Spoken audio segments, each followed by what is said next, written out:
বাংলাদেশ কখনো কোনো কিছু কমে না, শুধু বাড়ে। জিনিসপত্রের দাম, জনসংখ্যা, বিবাহ, বিচ্ছেদ বা তালাক। আর সবচেয়ে যেটা বাড়ছে সেটা হইলো কোর্ট ম্যারেজ। বুঝেন নাই? আরে দরা খাইয়া বিয়া করে আর কি।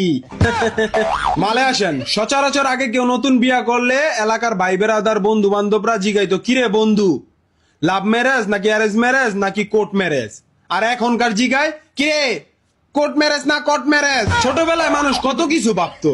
যেমন ভাবতো ছোটবেলায় মূলা পাকলে গাজর হয়, তেমন ভাবতো পরের উপকার করাকেই পরকিয়া বলে।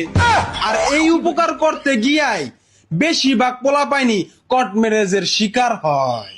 ছোটবেলায় আরেকটা কথা শুনতাম যে উপকারে কাকড়া বন্দি। উপকার করতে যাইয়া কোর্ট ম্যারেজ হওয়ার পোলাপাইন অবস্থা হইছে ঠিক এমন।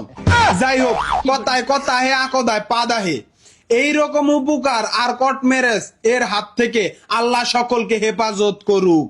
আমিন কোন সবাই। যে যে আমিন কবি না তখন টুনটুনির ভিতরে ঠাড়া পড়বো। আমিন।